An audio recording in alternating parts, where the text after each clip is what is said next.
Hello guys, welcome to my YouTube channel. कैसे हो आप लोग? Hope you all are fine. So guys, जैसे कि आप लोग को पता ही है, हमने 8th स्टैंडर्ड ज्योग्राफी का third chapter humidity and clouds ये चैप्टर हमने स्टार्ट कर दिया था। इसका हमने एक वीडियो बना लिया था, उसके अंदर हमने पढ़ा था evaporation, humidity in the air, ये 2-3 टॉपिक्स हमने कवर कर दिए थे। राइट गाइस, तो चलिए गाइस बढ़ते हैं अभी नेक्स्ट एक्सप्लेनेशन पार्ट की ओर। उससे पहले मैं आपको बता दूं, जिसने भी हमारा फर्स्ट पार्ट नहीं देखा है उनके लिए मैंने फर्स्ट पार्ट का जो लिंक है इस वीडियो के डिस्क्रिप्शन में शेयर कर दिया है। ओके गाइस, तो चलिए गाइस बढ़ते हैं नेक्स्ट एक्सप्लेनेशन पार्ट की ओर। आप लोग ध्यान दीजिएगा अच्छे से। ओके, सो गाइस, आज हम लोग स्टार्ट करने वाले हैं एब्सोल्यूट ह्यूमिडिटी। तो सबसे पहले मैं आपको एक्सप्लेन करूंगा कि एब्सोल्यूट ह्यूमिडिटी क्या होता है। ओके, तो चलिए बढ़ते हैं एक्सप्लेनेशन पार्ट की ओर। क्या बताया देखते हैं।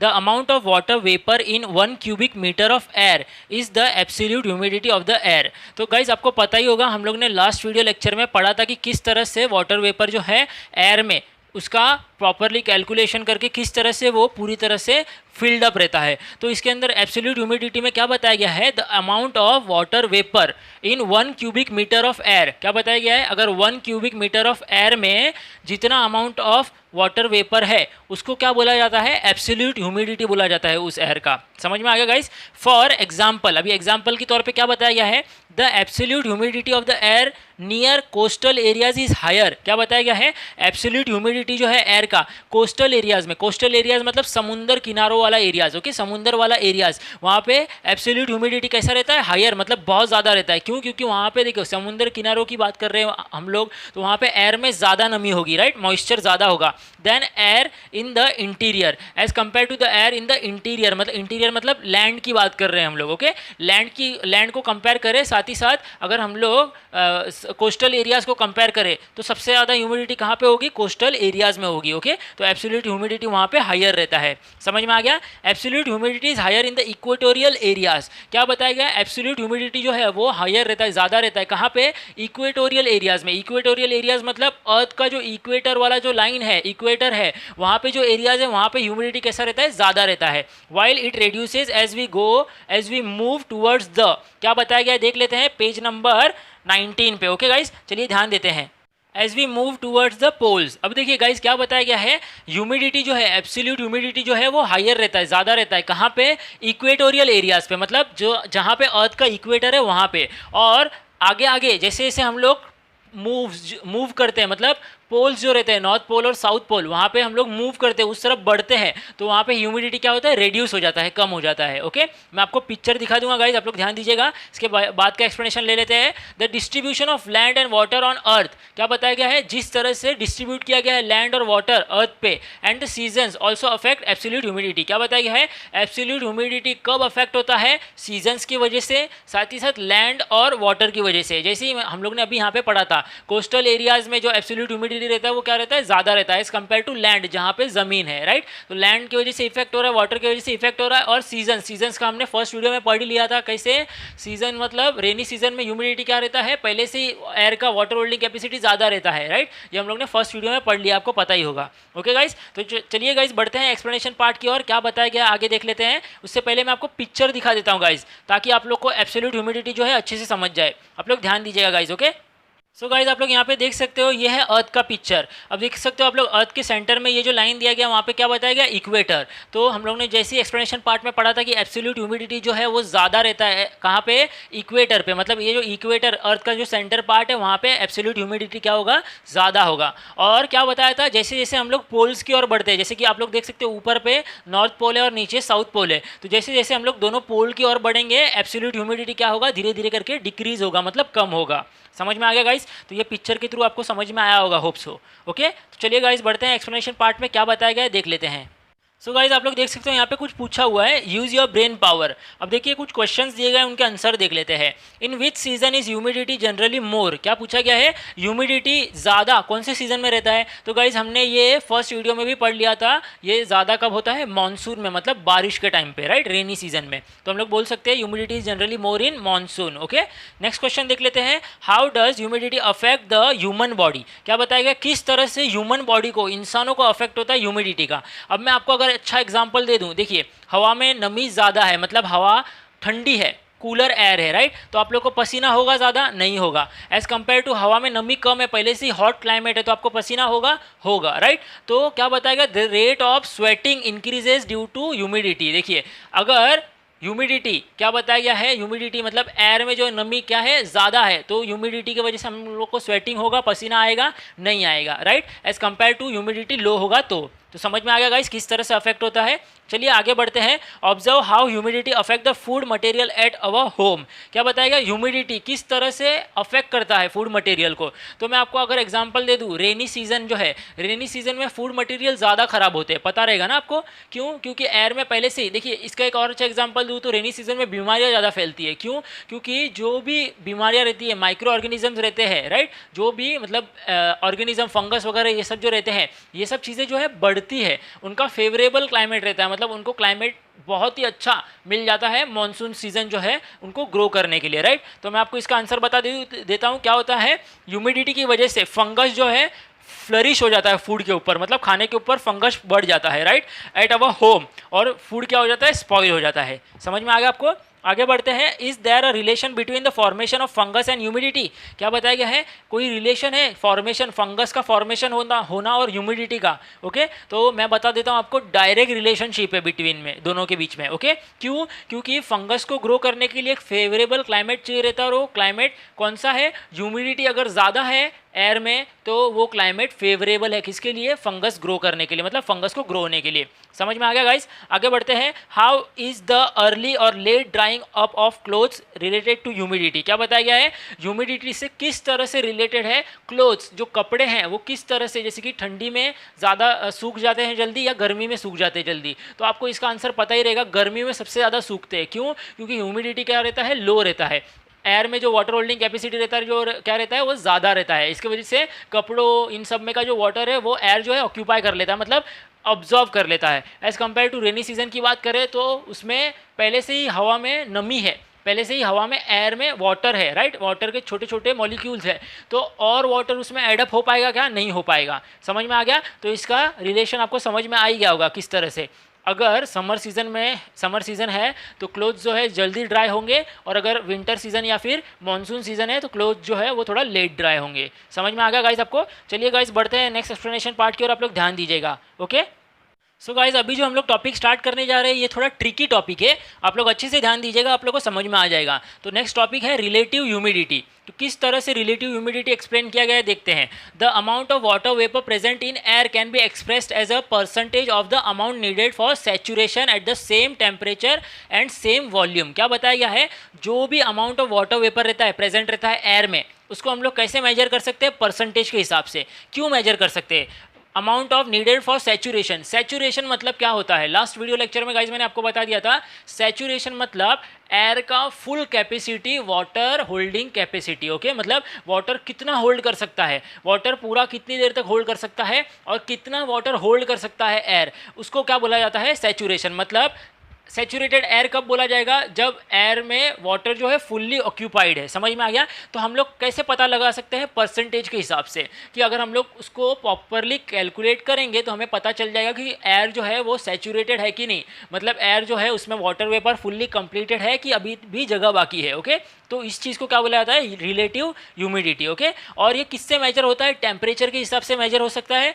And same volume. वॉल्यूम मतलब क्या होता है गाइस, स्पेस, मतलब एयर में कितना वॉल्यूम है, एयर में कितना स्पेस खाली है या फिर भरा हुआ है। ओके, तो ये दो क्राइटेरिया पे हम लोग फाइंड आउट कर सकते हैं, टेम्परेचर और वॉल्यूम। और okay, it is expressed in percentage. जैसा मैंने आपको बताया था, ये किससे हम लोग मेजर कर सकते हैं, किससे एक्सप्रेस कर सकते हैं, परसेंटेज में। ओके गाइस, आप लोग यहाँ पे देख सकते हो रिलेटिव ह्यूमिडिटी का फॉर्मूला भी बताया गया है। रिलेटिव ह्यूमिडिटी का फॉर्मूला देखिए, RH मतलब रिलेटिव ह्यूमिडिटी, किसमें, परसेंटेज का साइन दिया गया है। तो क्या फॉर्मूला है देखते हैं, absolute humidity upon vapour holding capacity. Absolute humidity कितना होगा उसको अपॉन कर लेंगे वेपर होल्डिंग कैपेसिटी से, मल्टीप्लाई कर लेंगे 100 से। ये फॉर्मूला है। अगर इसमें जो भी अगर सपोज हम लोग को फाइंड आउट करना है तो हमारे पास एब्सोल्यूट ह्यूमिडिटी होना जरूरी है, वाटर होल्डिंग कैपेसिटी होना जरूरी है। समझ में आ गया। तो हम लोग को रिलेटिव ह्यूमिडिटी जो है फटाक से पता चल जाएगा। मैथ्स में किस तरह से आप लोग फॉर्मूला डाल के इक्वेशन सॉल्व करते हैं उसी तरह से। ओके, तो चलिए बढ़ते हैं आगे, क्या बताया गया देख लेते हैं। देखिए 2 क्वेश्चंस दिए गए हैं, क्या क्वेश्चन से देख लेते हैं। What will be the relative humidity of air. Air. देखिए यहाँ पे फॉर्मूला दिया गया था, आपके सामने दो सम्स भी आ चुके हैं, देख सकते हो आप लोग।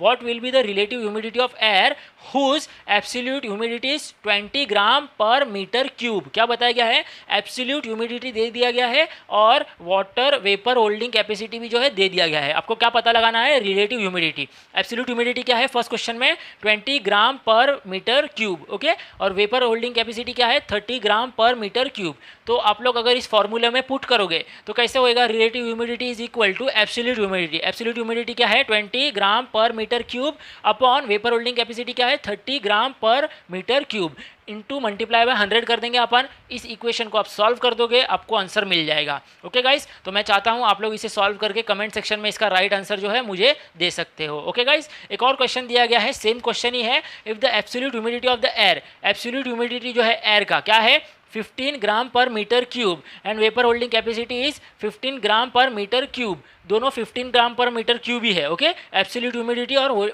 Vapour holding capacity, okay. What is the relative humidity of the air. तो फिर से हम लोग को रिलेटिव ह्यूमिडिटी पूछा गया है एयर का, तो आप लोग शायद जो है पता लगा सकते हो, आप लोग पता लगा लीजिएगा। अगर आपको फिर भी कोई डाउट रहेगा तो आप लोग मुझे कमेंट सेक्शन में पूछ लेना, मैं आपको इसका आंसर्स भी बता दूंगा। साथ ही साथ अगर आप लोग खुद ही ट्राई कर लोगे, फॉर्मूलाज दिया गया है, ट्राई कर सकते हो। आप लोग को सिर्फ इक्वेशन जो है सॉल्व करना है, आपको आंसर आराम से मिल जाएंगे, ओके। तो आप लोग सॉल्व करके राइट आंसर जो है आप लोग क्या कर सकते हो, आप लोग कमेंट सेक्शन में जो है लिख सकते हो। समझ में आ गया गाइस, चलिए आगे बढ़ते हैं, क्या बताया गया देख लेते हैं। Think about it, what will happen if the temperature of saturated air is 20 degree Celsius. क्या बताया गया, सैचुरेटेड एयर। सैचुरेटेड एयर मतलब क्या होता है, वो एयर जो फुल्ली वाटर से क्या है फिल्ड है, मतलब वाटर होल्डिंग कैपेसिटी जो है खत्म हो चुका है एयर का। तो 20 डिग्री सेल्सियस पे जो एयर है उसका, वो एयर कैसा है, सैचुरेटेड है, मतलब फुल है पूरा वाटर से। Drops down to 10 degree Celsius abruptly मतलब क्या होता है, सडनली, ओके, फटाक से। अगर 20 डिग्री सेल्सियस पे जो एयर है वो 10 डिग्री सेल्सियस पे मतलब कम हो जाता है टेम्परेचर, तो क्या बताया गया, क्या हो जाएगा। तो मैं आपको बता देता हूँ, देखिए टेम्परेचर कम हो गया मतलब ठंडी बढ़ गई, राइट। ठंडी बढ़ गई तो इसकी वजह से क्या हो जाएगा, अब देखिए मैं आपको बता देता हूँ, ठंडी बढ़ जाएगी तो वाटर जो है वो कंडेंस होना चालू हो जाएगा, okay. Humidity will lead to condensation, मतलब ह्यूमिडिटी क्या हो जाएगा, कंडेंसेशन होना स्टार्ट हो जाएगा। वाटर से क्या हो जाएगा, फॉर्मेशन हो जाएंगे चालू, एटमोस्फेयर से जो भी एयर है उसमें से वाटर फॉर्म होना स्टार्ट हो जाएगा। वाटर वेपर जो है एयर के अंदर, उसका जो क्या बन जाएगा, वाटर बन जाएगा, ओके। और इस वजह से क्या हो सकता है, प्रिसिपिटेशन हो सकता है। प्रिसिपिटेशन मतलब मैंने क्या बताया था लास्ट वीडियो लेक्चर में आपको, कि वाटर जो है मतलब वाटर वेपर जो है वो किस में कन्वर्ट हो जाएगा, वाटर में, ओके, एक्चुअल वाटर में, या फिर स्नोफॉल भी हो सकता है। गाइज ये इंसिडेंट जो बताया गया यहाँ पे 20 डिग्री सेल्सियस से 10 डिग्री सेल्सियस में हो जाएगा, ये अपने यहाँ पे नहीं होता है, लेकिन हम लोग को सिर्फ एक क्राइटेरिया दिया गया है, क्वेश्चन पूछा गया है कि सपोज ऐसा हो गया तो, ओके। तो ऐसा हो गया तो मैंने आपको आंसर्स बता दिए क्या हो जाएगा, राइट। चलिए बढ़ते हैं आगे, क्या बताया गया, on the basis of the example given above tell which air is saturated. दो एग्जाम्पल दिए गए थे ना, हम लोग को दो क्वेश्चन सॉल्व किए थे, राइट। तो इन दोनों जब आप सॉल्व कर लोगे अच्छे से तो आपको समझ में आ जाएगा कि कौन सा एयर जो है सैचुरेटेड है, मतलब कौन सा एयर जो है फुल्ली फिल्ड है, आपको समझ में आ जाएगा, ओके गाइज। चलिए गाइज बढ़ते हैं नेक्स्ट एक्सप्लेनेशन पार्ट की ओर, क्या बताया गया है। The amount of water vapour changes according to difference in temperature. देखिए अमाउंट ऑफ वाटर वेपर मतलब वाटर वेपर जो है एयर में वो चेंज होता है, किस हिसाब से, टेम्परेचर के हिसाब से, राइट। आपको पता रहेगा टेम्परेचर ज़्यादा होगा तो क्या हो जाएगा, वाटर वेपर ज़्यादा, मतलब वाटर वेपर जो है ज़्यादा हो जाएगा, राइट। और टेम्परेचर कम हो गया तो ठंड बढ़ जाएगी, तो वाटर वेपर जो है धीरे धीरे कम होता रहेगा, राइट। ये आपको पता ही है। Similarly relative humidity also changes, और साथ ही साथ क्या बताया गया, हमने रिलेटिव ह्यूमिडिटी जब पढ़ा था तभी हम लोग ने पढ़ दिया कि टेम्परेचर की वजह से भी क्या हो सकता है, चेंजेस ऑकर हो सकता है, राइट। तो रिलेटिव ह्यूमिडिटी भी क्या होता है, चेंज होता है। Generally relative humidity is more in the morning and night. क्या बताया गया, रिलेटिव ह्यूमिडिटी जो है ज़्यादा होता है, कब ज़्यादा होता है, मॉर्निंग के टाइम पे और नाइट के टाइम पे। इसका अच्छा एग्जांपल दे दूँ आपको, तो आपको एनवायरनमेंट में मौसम जो है कब आपको नॉर्मल मतलब हवा आती है, मतलब जैसे कि आपको गर्म कब होता है तो सुबह का वक्त पकड़ लीजिए, नाइट का वक्त, राइट। तो उस टाइम पे रिलेटिव ह्यूमिडिटी क्या रहता है, ज़्यादा रहता है। In the afternoon as temperature increases, afternoon में आपको पता ही है टेम्परेचर इंक्रीज हो जाता है, धूप ज़्यादा हो जाती है, right. Relative humidity decreases, relative humidity क्या हो जाता है, डिक्रीज हो जाता है। गाइस दो कॉन्सेप्ट याद रखिएगा, क्या बताया गया है, टेम्परेचर अगर इंक्रीज होगा तो रिलेटिव ह्यूमिडिटी क्या होगा, डिक्रीज होगा, ओके। और टेम्परेचर डिक्रीज होगा तो रिलेटिव ह्यूमिडिटी इंक्रीज होगा। ये दो कॉन्सेप्ट आप लोग याद रखिएगा। Near coastal areas the relative humidity is more, क्या बताया, कोस्टल एरियाज़ में, हमने ये वीडियो लेक्चर स्टार्ट किया तभी बता दिया था आपको मैंने कि कोस्टल एरियाज़ में रिलेटिव ह्यूमिडिटी ज़्यादा रहता है, क्योंकि वहाँ पे एयर में नमी ज़्यादा रहती है, राइट। आप लोग बीचेज़ वगैरह पे जाओगे तो आपको ठंड लगेगी, राइट। आपको मतलब ठंड मतलब एग्जाम्पल वैसा ठंड नहीं, लेकिन आपको हवा आएगी बहुत अच्छी खासी, राइट। तो वो क्यों होगा, क्योंकि वहाँ पे एयर में नमी है, right. And so the air is moist, वहाँ पे एयर जो है मॉइस्ट रहता है, मॉइस्चर रहता है एयर में। In desert areas relative humidity is less, क्या बताएगा, डेजर्ट एरियाज में, जो रेगिस्तान वाले एरियाज रहते हैं वहाँ पे ह्यूमिडिटी क्या होता है, लेस रहता है, क्योंकि वहाँ पे धूप है, राइट, नमी ज़्यादा होगी नहीं एयर में। समझ में आ गया गाइस आपको। चलिए बढ़ते हैं, क्या बताएगा, try this, the teacher should make 2 groups, teacher ने क्या करना चाहिए, 2 ग्रुप बनाने चाहिए of the students in the class. आपके स्कूल में क्या बताया गया है, क्लासेस वगैरह में टीचर 2 ग्रुप में स्टूडेंट्स को क्या कर देने का, डिवाइड कर देने का। The first group should do the following activities under the supervision of the teacher carefully, क्या बताया गया है, फर्स्ट ग्रुप जो है उन्होंने क्या करना चाहिए, जो भी एक्टिविटी करेंगे वो टीचर के सुपरविजन में, मतलब टीचर जो है अच्छे से ध्यान देनी चाहिए। समझ में आ गया। तो यहाँ पे क्या एक्टिविटी दिया गया है देख लेते गाइस, आप लोग अच्छे से ध्यान दीजिएगा।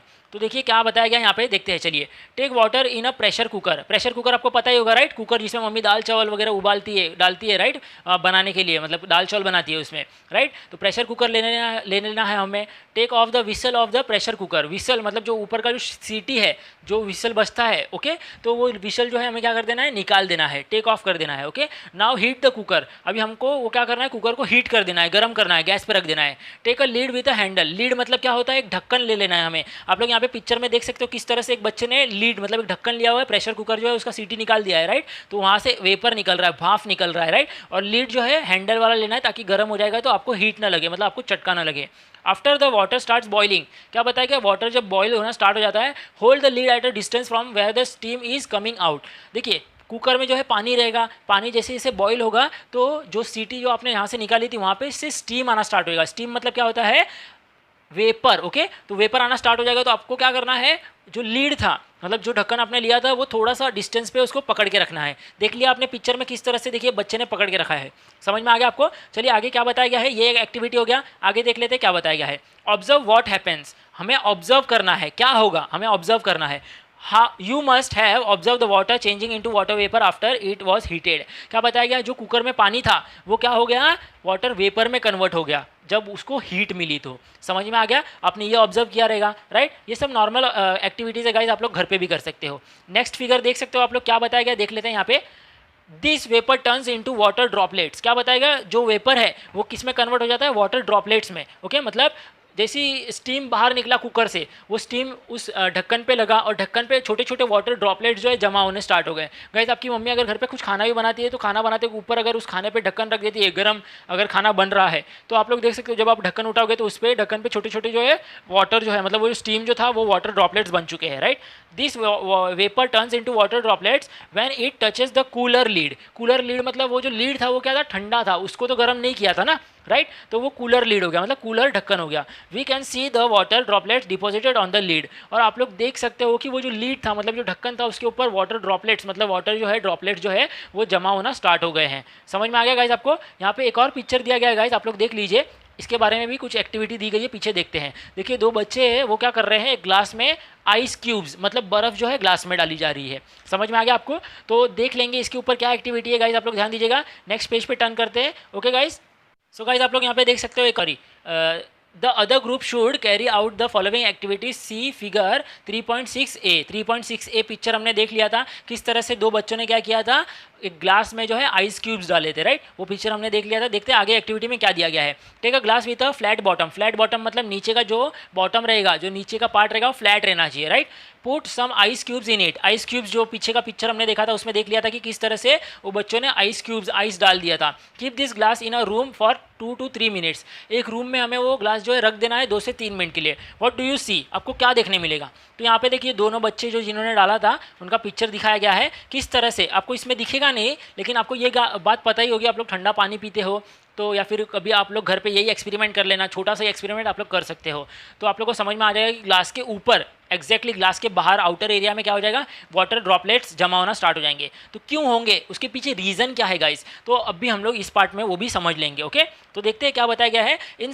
इन sometimes you will see droplets of water on the outer surface of the glass. थोड़ी देर बाद आप लोगों को क्या दिखेगा, जो आउटर सर्फेस है ग्लास का, मतलब जो आउटर पार्ट है ग्लास का, वहाँ पे क्या हो जाएगा, वाटर ड्रॉपलेट्स, वाटर के छोटे छोटे ड्रॉपलेट जो है वो दिखना स्टार्ट हो जाएंगे। सी फिगर 3.6b में जो है दिखाया गया है। इसमें दिखेगा नहीं गाइज अच्छे से, आपको लोग को ये चीज़ जो है पता ही होगी, ये नॉर्मल होता ही रहता है। When the water vapour in the air comes in the contact with the colder surface, क्या बताया गया है, जो भी वाटर वेपर रहता है एयर में, हाँ देखिए गाइज कॉन्सेप्ट जो था ग्लास का वो थोड़ा साइड में रखिए, मैं क्या बोल रहा हूँ वो सुनिए। वाटर वेपर जो भी एयर में रहता है, अगर सपोज वो कांटेक्ट में आता है किसके साथ, कोल्डर सरफेस के साथ, मतलब ठंडी चीज़ के साथ, तो इसके वजह से क्या होता है, कंडेंसेशन टेक प्लेस। कंडेंसेशन मतलब क्या होता है, कंडेंसेशन मतलब होता है water which collects as a droplet, मतलब वाटर जो है ड्रॉपलेट्स में बनना स्टार्ट हो जाता है। देखिए गाइस, हमने पहले प्रेशर कुकर वाला भी जो एक्टिविटी था वो भी पढ़ा, तभी भी देखा कि जो भी हॉट एयर था, हॉट स्टीम था, वाटर वेपर था, जिस तरह से वो लीड पे आया, मतलब जिस तरह से वो अच्छे कूलर ठंडे ढक्कन पे आया, वो क्या हो गया, वाटर ड्रॉपलेट्स फॉर्म होना स्टार्ट हो गया। तो उसी तरह से जो ठंडा एयर था, सॉरी जो ठंडा पानी था, आइस क्यूब्स जो थे, वो भी नॉर्मल एयर के कांटेक्ट में आया, तो बाहर जो एनवायरनमेंट में वाटर वेपर था वो क्या बन गया, वो भी वाटर ड्रॉपलेट्स बन गए। ओके, और इसको क्या बोला जाता है, कंडेंसेशन बोला जाता है। This droplets form on the outer surface of the glass, और ये ड्रॉपलेट्स कहाँ पे बने थे, आउटर सरफेस, जो ग्लास का जो आउटर पार्ट था वहाँ पे। Okay, in the first activity क्या बताया गया है, द स्टीम फ्रॉम द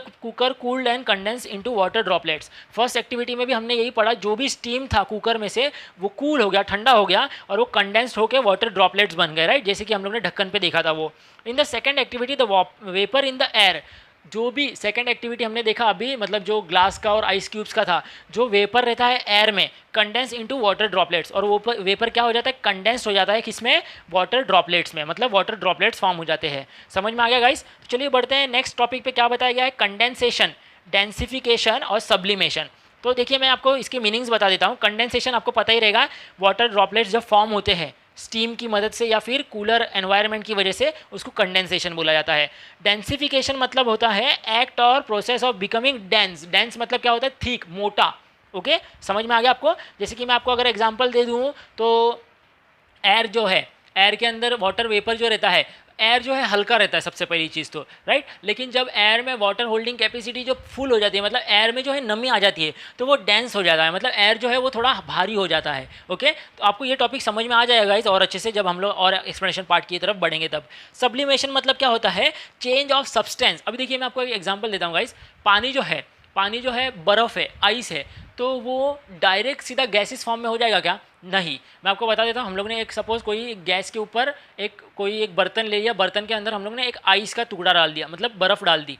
अब बर्फ़ डाल देंगे तो बर्फ़ फटाक से हवा बन के उड़ जाएगी क्या? नहीं, बर्फ़ पहले पिघलेगी, वो लिक्विड फॉर्म होगा, राइट। सॉलिड से क्या बना, सॉलिड क्या था, आइस था, सॉलिड से क्या बना, लिक्विड बना, और लिक्विड के बाद वो और हीट होने के बाद गैसियस फॉर्म में हो जाएगा, राइट। लेकिन सब्लिमेशन मतलब क्या होता है, सब्लिमेशन मतलब सॉलिड से डायरेक्ट गैसियस फॉर्म में हो जाता है, या फिर गैसियस से डायरेक्ट सॉलिड फॉर्म में हो जाता है। लिक्विड फॉर्म जो है वो नहीं आता है। समझ में आ गया? सॉलिड से गैसियस हो जाएगा या फिर गैसियस से सॉलिड हो जाएगा। समझ में आ गया? देखते हैं एक्सप्लेनेशन पे क्या दिया गया है। The process of changing of water vapour in the air into water is called condensation. देखिए प्रोसेस ऑफ वाटर वेपर, क्या वाटर वेपर जो है चेंज होता है, राइट, इन द एयर। किस में रहता है वाटर वेपर? एयर में, और वो चेंज होता है किस में? वाटर में।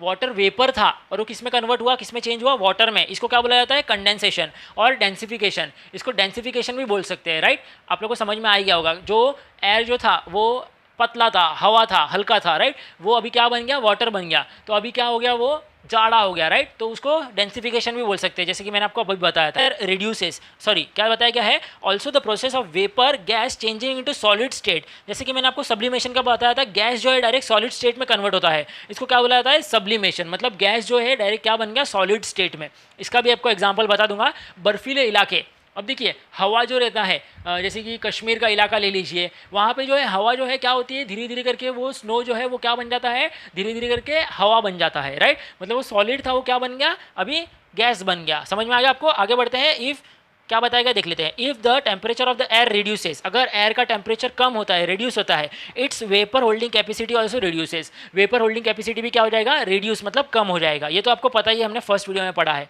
When relative humidity of the air becomes 100%, क्या बताया गया, रिलेटिव ह्यूमिडिटी जो है एयर का 100% मतलब फुल हो गया, वेपर स्टार्ट्स कंडेंसिंग, वेपर क्या हो जाएगा, कंडेंस होना स्टार्ट हो जाएगा, मतलब वेपर जो है पानी में कन्वर्ट होना स्टार्ट हो जाएगा। एट दिस टाइम, ये टाइम पे क्या होगा, the temperature of the air should be at dew point, जो टेम्परेचर रहेगा एयर का उसको क्या बोलेंगे हम लोग, ड्यू पॉइंट। ड्यू पॉइंट मतलब अभी जो भी गैस था उससे क्या बना, पानी बन गया, राइट, तो पानी बन गया मतलब क्या बना, ड्यू बना, राइट, तो ड्यू मतलब ड्यू पॉइंट, ड्यू पता ही रहेगा ना आपको, मैं आपको पिक्चर्स भी दिखा दूंगा guys. It implies that for condensation, क्या बताया गया है, कंडेंसेशन के लिए, for condensation temperature should be low, condensation के लिए टेम्परेचर जो है लो होना चाहिए, मतलब ज़्यादा गर्मी नहीं रहनी चाहिए, and relative humidity must be high, और क्या बताया गया, रिलेटिव ह्यूमिडिटी ज़्यादा रहनी चाहिए, कंडेंसेशन के लिए क्या होना चाहिए, टेम्परेचर कम रहना चाहिए, रिलेटिव ह्यूमिडिटी ज़्यादा रहना चाहिए। ओके, समझ में आ गया।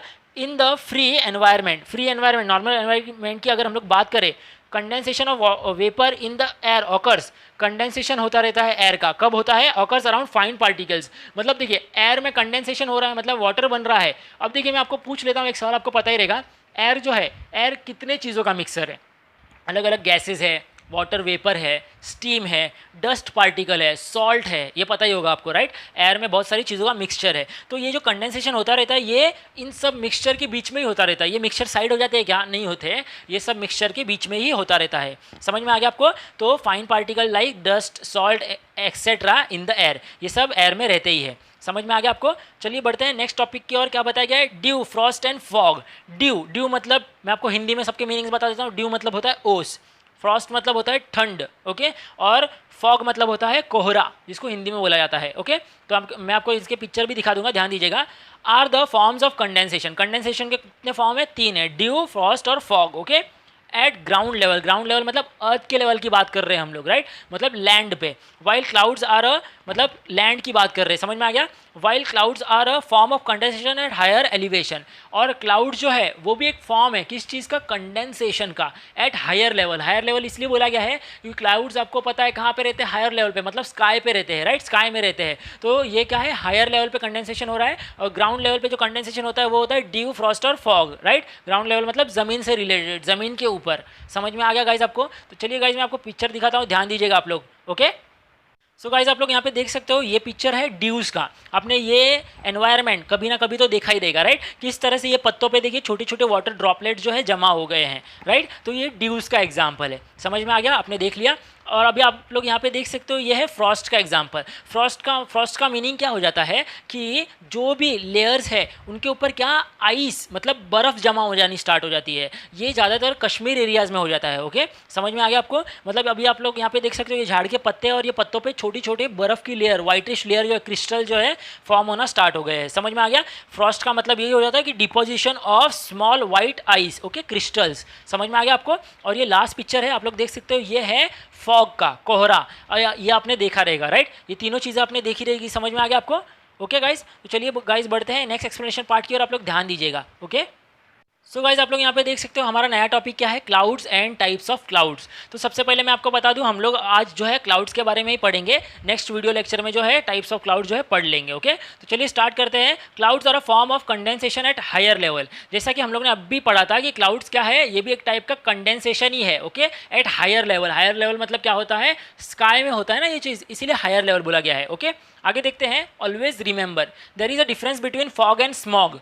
क्या बताया गया है, डिफरेंस रहता है किसमें, फॉग में और स्मॉग में। स्मॉग मतलब क्या होता है, फॉग तो मैंने आपको पिक्चर दिखा दिया था क्या होता है। स्मॉग मतलब होता है air pollutants. Okay, air pollution की वजह से भी एनवायरनमेंट में क्या हो जाता है, नमी, मतलब जैसे कि नमी नहीं, सॉरी, धुंधलापन जो है आ जाता है, तो उसको हम लोग फॉग नहीं बोल सकते, वो पॉल्यूशन की वजह से हो रहा है। ओके, तो ये फॉग में और स्मॉग में, स्मॉग मतलब होता है एयर पॉल्यूशन की वजह से जो धुंधलापन आता है, वो ध्यान रखिएगा आप लोग। आपको पता है ये दिल्ली में हुआ था, पता है ना आपको। चलिए आगे देख लेते हैं। Sorry, fog is made up of vapours in the air only. Fog किससे बनता है, सिर्फ और सिर्फ वेपर से, एयर में जो भी वेपर है उससे फॉग बनता है। Okay, smog is a combination of dust particle. Smog क्या है, कॉम्बिनेशन मतलब मिक्सचर है डस्ट पार्टिकल का ऑफ पॉल्यूटेड एयर, मतलब पॉल्यूटेड एयर भी है in the region and a fog. Okay, मतलब स्मॉग जो रहता है उसमें फॉग भी रहता है इंक्लूडेड। समझ में आ गया गाइस। फॉग जो रहता है थोड़ा ही रहता है, लेकिन ज़्यादा से ज़्यादा क्या रहता है उसमें, एयर पॉल्यूशन। समझ में आ गया। आगे बढ़ते हैं। Condensation occurs around minute particles in the atmosphere. क्या बताया गया,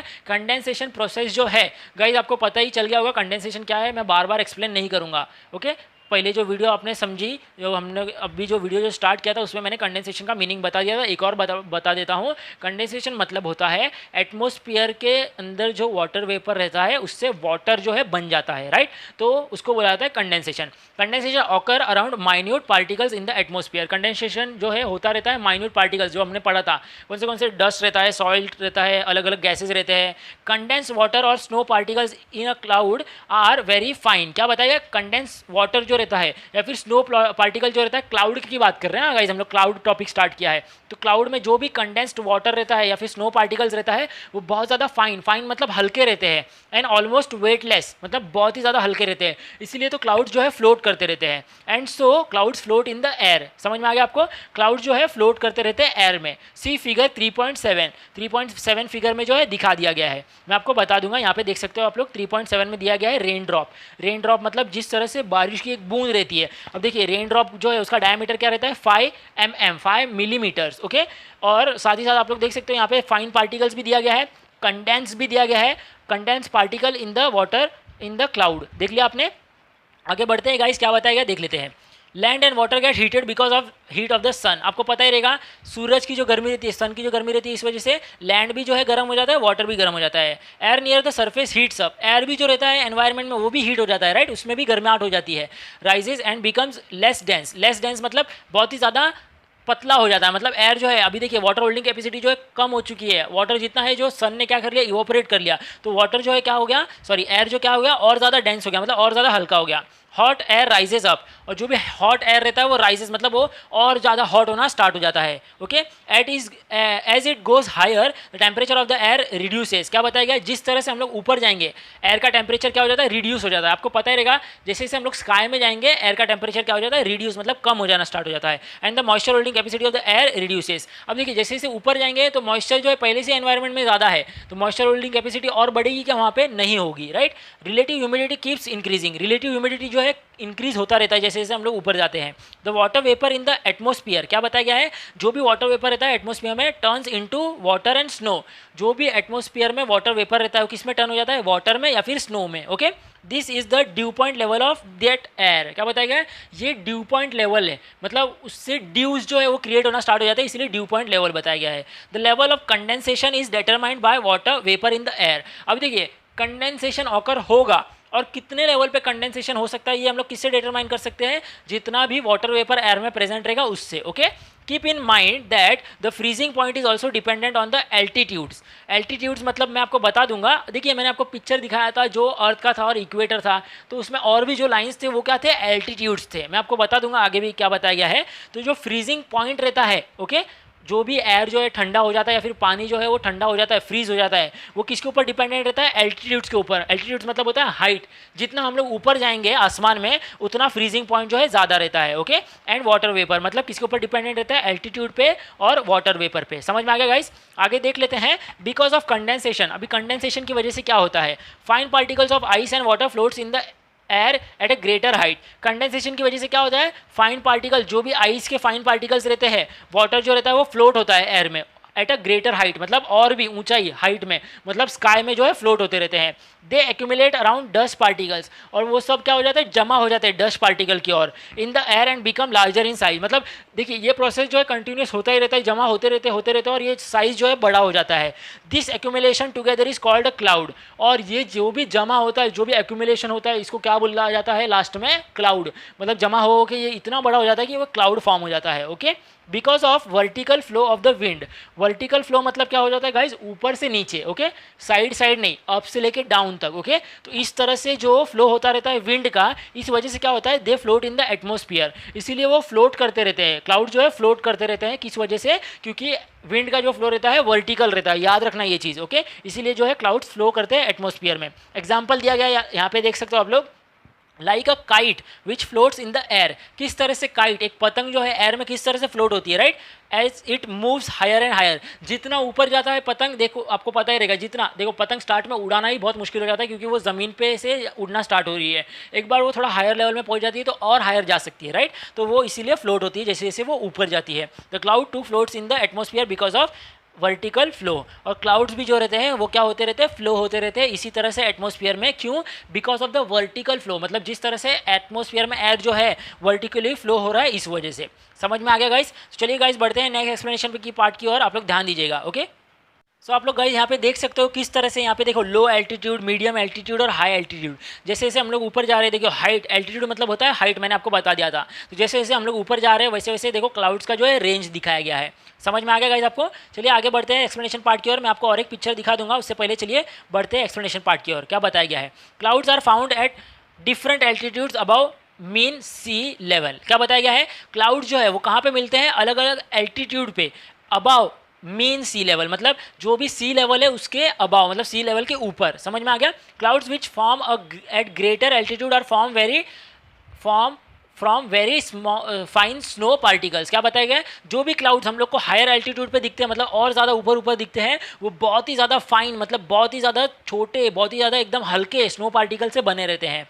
समझ में आ गया? आगे देखते हैं the process of evaporation and condensation occur consequently. क्या बताया गया है? जो प्रोसेस रहता है इवापोरेशन का, देखो इवापोरेशन प्रोसेस और कंडेंसेशन प्रोसेस है, कभी रुकता नहीं है, वो कॉन्सिक्यूटिवली ऑकर होता ही रहता है, मतलब कंटिन्यूसली ऑकर होता ही रहता है in the cloud. Specific types of clouds cause rainfall on earth. क्या बताया गया? रेनफॉल जो होता है अर्थ पे वो भी कुछ स्पेसिफिक टाइप ऑफ क्लाउड जो रहते हैं वही ऑकर करवाते हैं। ओके, हर कोई क्लाउड नहीं कर पाते ये। आगे देखते हैं the proportion of vapour is more near the earth surface. क्या बताया गया है? वेपर का जो प्रोपोर्शन रहता है वो कहाँ पे ज़्यादा रहता है? अर्थ सरफेस पे, मतलब लैंड की तरफ जो है ज़्यादा रहता है।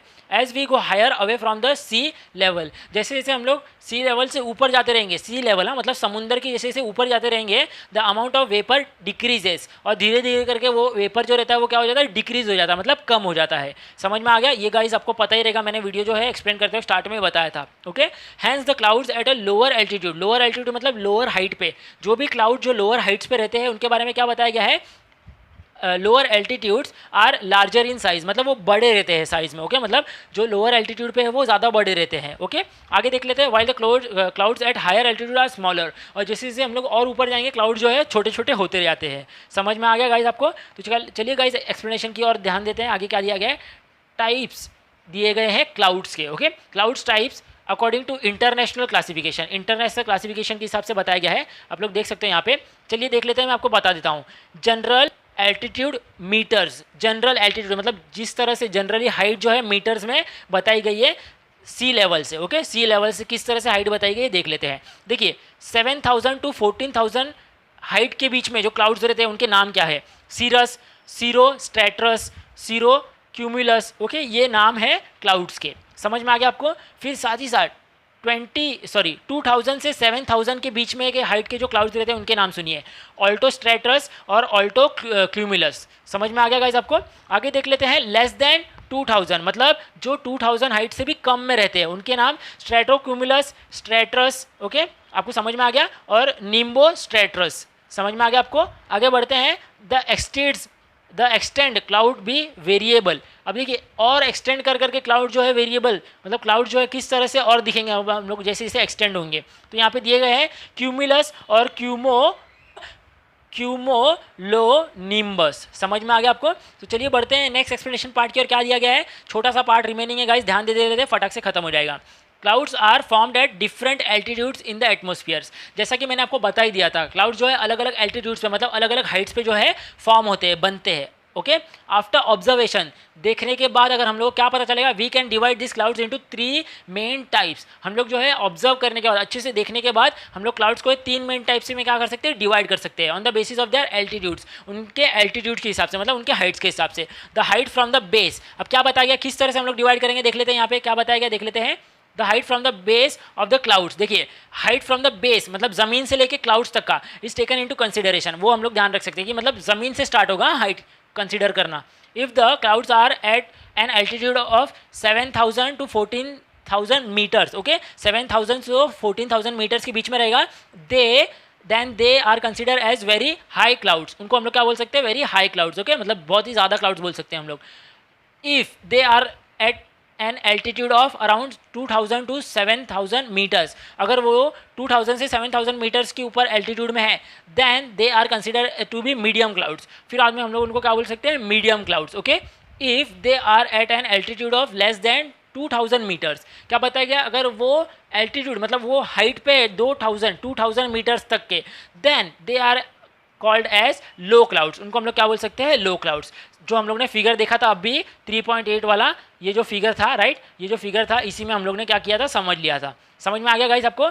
तो गाइज मैं आपको एक पिक्चर दिखा देता हूँ, आपको उससे और भी क्लियर हो जाएगा, ध्यान दीजिएगा आप लोग। ओके, सो गाइज आप लोग यहाँ पे इस पिक्चर में देख सकते हो किस तरह से हाई, मिडल और लो जो एल्टीट्यूड्स है राइट, तो उनके अंदर यहाँ पे क्लाउड्स के नाम दिए गए हैं। सीरस, सीरो क्यूमुलस, यहाँ पे देखो हम लोग ने जो पढ़े थे ऑल्टोस्ट्रेटस राइट। तो ये सब क्लाउड्स के जो नाम है आप लोग देख सकते हो किस तरह से एकदम अच्छे से डिवाइड किया गया है। इस पिक्चर को मैंने आपको समझाने के लिए ही बताया है। समझ में आ गया गाइज आपको? तो आप लोग इस पिक्चर को एकदम अच्छे से देख सकते हो, आप लोग का डाउट जो है पूरी तरह से क्लियर हो जाएगा।